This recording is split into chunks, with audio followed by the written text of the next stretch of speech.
So I'm going to tell you a story that starts off with a road trip.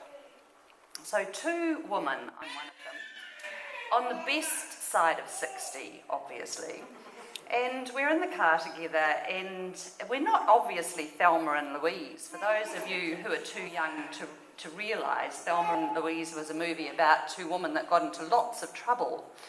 And one of the things they did at the end was to drive off a cliff.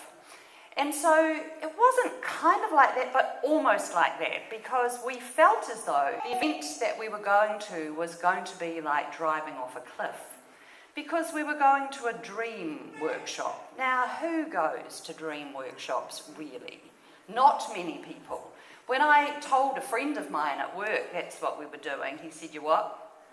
and rolled his eyes as if to say, the latest weird thing she's doing. But this had a backstory. I guess all of the best stories do. A couple of years before, I had started to be in trouble, a real struggle. I had got into trouble with church authorities that had something to do with my working life because of what I was writing about spirituality.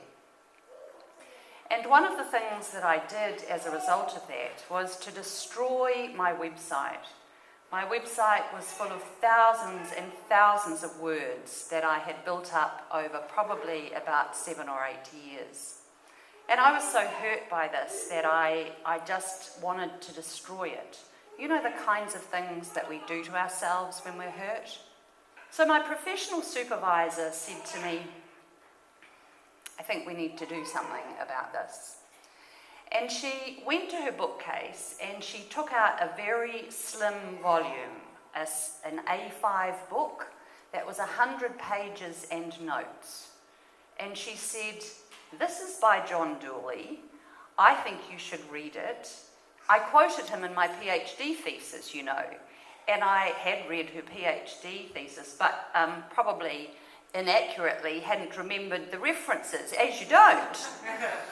Anyway, I thought, rightio. And then as I was going out the door, she said, "See if you can find him. I think he could help you." So I took the book home and I read it in 2 days. And I thought, okay, I'll try and find this guy. And so it took me a while. He was a retired professor of religion. He was a Jungian analyst, and he'd retired before the internet took hold. So it was quite hard to find the man. But I did, in Ottawa, in Canada. I sent him an email from Aotearoa, New Zealand, and he probably thinks, who is this crazy woman writing me about these things? But anyway, I said, would he be interested in taking me on an analysis? Me not knowing anything much about analysis at the time, you understand. And he said, "I only work with dreams." I thought, oh, crikey. "I don't have many dreams," I said. "I'm on the email, you understand, I'm not on the phone." And so I get another one back. "I only work with dreams." I thought, this guy is a real pain. But anyway, I thought, okay. So I'd had this dream 2 years before that was about being captured and kidnapped and driven across America. I've never been to America, but there it is. That was in the dream. So I said, well, I could bring that dream. "All right," he said. And so what unfolded over the next 7 or 8 months was every Friday morning at 8:30, I would ring Ottawa. And I would have sent up my dreams 2 days before, and we would talk about what those dreams were about. It was intense. It was very revealing. It was very embarrassing a lot of the time. I mean, you talk to people about some of the dreams you have. And this was an 81-year-old Catholic priest. He was one of the most gracious people that I have ever met in my life, and I didn't actually meet him in person. He listened to me. He had great wisdom to apply to my dreams, but he never, ever, ever told me what to think about it. What he kept saying was, "Sandy, read your own stuff, hear your own stuff. This is your story, and it's coming out of the unconscious." It was an amazing experience. One of the things that happens in an experience like that is that a kind of love develops in this very contained environment. It is contained by paying a fee, it is contained by time. But a respect grows. And what he was teaching me was something about a respect for the voice within me. And that was kind of new. You know how we're encouraged to believe that somebody else knows the truth for us. Somebody with a better degree than our one. Somebody who is more important than we are. And what he was saying to me all the time was go back to the source. So it was powerful, and I was experiencing a kind of love that I never had before. So one day in June last year, I rang at the normal time. And the phone didn't get answered. It went to answer phone. So I thought, oh, he's probably down the corridor. So I tried again, and it went to answer phone. Now, there is no rule in the universe that if you keep phoning and you think there's a disaster on the other end of the phone, that if you keep on phoning, that the disaster will fix itself. Every parent of a teenager knows that. And you know already, don't you, what had happened? He was dead, sitting in his analyst chair by the phone while I'm ringing. So this had a huge impact on me. A huge grief unfolded in me. So I thought, what am I going to do about this? How am I going to manage this? And one of the things I thought was, I wonder if some of my friends and my colleagues might like to read this book that had such an impact on me. So the book was called The Illness That We Are, a Jungian Critique of Christianity. Well, I had some friends who did want to read the book. So we gathered every week for a few weeks at Barista along the road. So we had wine and food and you know, you can hardly hear yourself think anyway, but it's good. And we talked and we hardly ever focused on the book. I haven't yet been to a book club where people focus on the book. Have you? Actually, I go to a book club sometimes where I don't even read the book. But never mind. Mostly the people read the book. And we started to talk about some of our experiences of life. And then one of the people said one day, why don't we maybe shut the book and talk about our own experiences? And I thought, John would have been thrilled because this is what he keeps saying to me. Stop reading my books, Sandy. And he'd written a lot, but he couldn't remember actually what they were all called. But stop reading my books, read your own stuff, write your own stuff, and speak that out. So at that point I said to them, what do you reckon to a dream group? And there wasn't, wild acclaim at that point, but we all kept on talking, and then the group finished, and Chris came along, and I thought, but I'd still like to explore this. So I found a dream retreat that was going to happen in Taupo, and exactly looking over this spot. So I said to my friend, do you want to come? And she said, yeah, why not? So let's go. So off we go on this road trip. And I don't know about you, but I find it very difficult to get into new groups.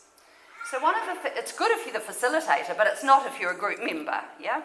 So one of the things I do is that I open the drawer at home that's got my prejudices in it. Have you got a drawer like that at home? You can pull it out and you can just pick any old one will do. So I picked out a few and I formed them into a kind of woven barbed wire shield and took that with me to the first day. It does make me a bit prickly and people don't know if I'm going to come back, but it enables me to hide behind that shield while I figure out what's going on. The second day was really different. My friend and I were in a small group where we were facilitated by someone who said she was very new at this, and I don't believe a word of it. She was awesome. So that almost in the first half hour, I could take my shield down and put it down beside the chair. What we did in that group was everybody shared a dream they were happy to talk about, and it took us about an hour for each dream. We put it up on a whiteboard and people drew pictures, and don't worry, they can be stick figures, it doesn't have to be like Michelangelo. We put up the kind of emotions that we felt and we put up the context. and talked it and how it felt. And then other people in the group were able to offer things into it. Not, I hasten to add, well, if it was my dream, what I think it would mean is, or what I would do is, no. What it was good questions about, what does that mean for you? Or, I noticed this, and what about that? And as these conversations unfolded, of course, there was silence, because we got to the point where we don't really know about this. How are we going to work with it? And so we also, as a group, learned to sit in silence with each other until somebody finally would say, well, what about this? Or what I notice is that. It was an amazing experience. That night, my friend and I went back to her place, which looks out over this beautiful view. And we sat with a few wines, obviously. And as I sat there, I thought about the analysis experience and John's influence in my life. I thought, this is it. This is what he's been trying to get me to do all along. To write my own dreams down, to write my own stuff, to make this my sacred text, my taonga, that sacred natural resource.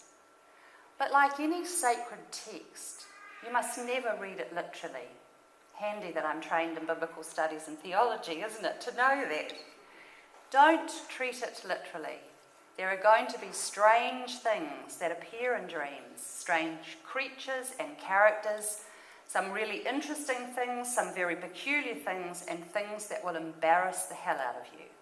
But what I also discovered on that weekend was that those dreams and that sacred text benefited from having other people who were interested and welcoming of this kind of message from our unconscious, who would contribute into my wisdom from theirs. It was pretty amazing. Then I sat and I thought about this whole love thing again. And I thought, this was what John was trying to get me to do. To value and love that which arose within me. Not necessarily the things that come from outside. And as a woman born in the 1950s in Aotearoa, we were not encouraged to believe in ourselves or to believe that anything that rose up within us was of any particular value.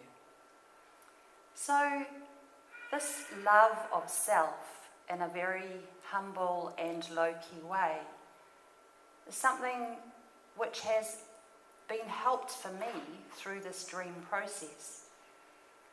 So the next day, my friend and I packed up the car to drive back to Palmy Vegas, and I said to her, so that was pretty cool, eh? Yeah, she said. So I said, well, do you reckon that, oh, no, the book group aren't going to be that fussed, eh?